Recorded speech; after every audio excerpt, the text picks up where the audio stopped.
माँ कितना भी डांट ले मुझे, मैं कुछ नहीं बोल पाती। उल्टा मैं चाहती हूँ कि श्रद्धा अब जब ध्रुव सर की पत्नी बन गई है तो मैं उसकी बुराई को हटा के उसे इतना प्रोवोक कर दूँ कि वो एक। श्रद्धा, सबसे पहले ये बताइए, जैसे को तैसा जो कहावत है आज वो सिद्ध हो गया आपकी तरह, क्या हो कैसे बताइए जरा। एक्चुअली बोलते हैं ना कि मैंने जो चाल चली थी वो मुझ पे ही भारी पड़ गई, बट ये चाल मम्मी जी की थी, मेरी नहीं थी। मैं खामखा बीच में फंस गई। बट लेकिन यस, मेरे एक सीन में मैंने बहुत बड़ी बड़ी बातें बोली। बोलते हैं ना कभी कभी मीठी ज़ुबान जो होती है वो आपको बहुत कभी कभी डिसएडवांटेज हो जाता है उस चीज़ का, तो वो मेरे साथ हो गया। मैंने भाव में आके कुछ ज़्यादा ही बोल दिया और वो जो ज़्यादा बोला मुझ पे भारी पड़ गया। तो ये सब जो चक्कर है वो मेरे ऊपर बहुत तेज़ी से गिर गया। सबसे पहले ये बताइए, विहान काफ़ी सपोर्ट कर रहे हैं आपको इस बात को लेके कि घंटी लग गई है, तो क्या कहना चाहेंगे। बिकॉज बिहान और मैंने मिलके ही श्रद्धा और ध्रुव सर की शादी बहुत कोशिश की थी तोड़ने की, पर वो नहीं हो पाया था। तो तब से you can say a sort of bond एक बन गया था कि साथ में मिल के ये काम हम कर रहे हैं।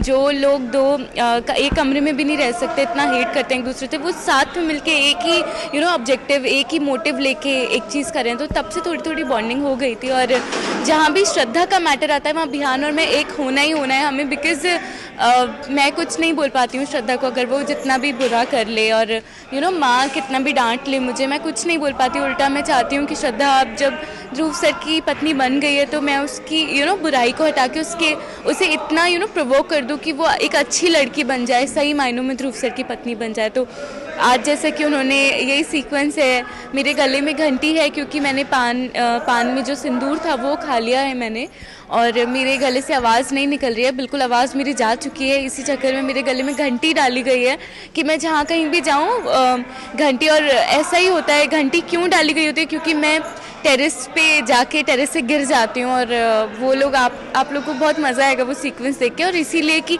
आगे थपकी कहाँ रहती है घर में पता चलता रहे, तो घंटी देते हैं मेरे गले में।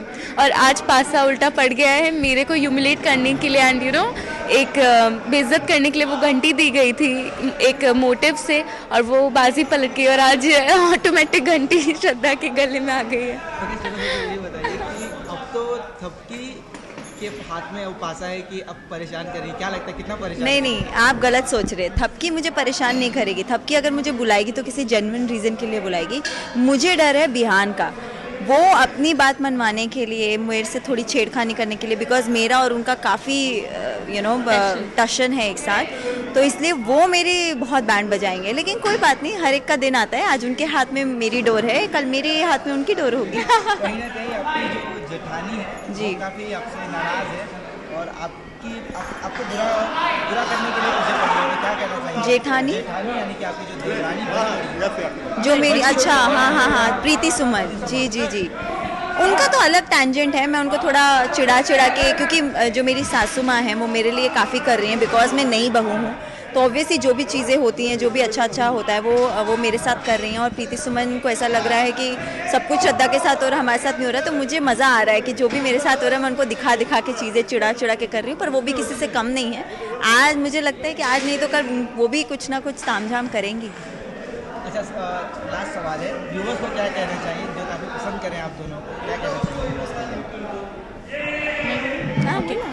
व्यूअर्स को यही कहना चाहेंगे जो थपकी और श्रद्धा को इतना पसंद कर रहे हैं, and we are getting lots of messages कि they like our off screen bond, they like us on screen. तो मैं यही कहना चाहूँगी, बहुत सारा थैंक यू कहना चाहूँगी हम दोनों की तरफ से। हम दोनों के कैरेक्टर्स को आप यूं ही प्यार करते रहिए और थपकी प्यार की को थपकी देते रहिए, ताकि हम और मोटिवेट होकर आपको और एंटरटेन कर सकें।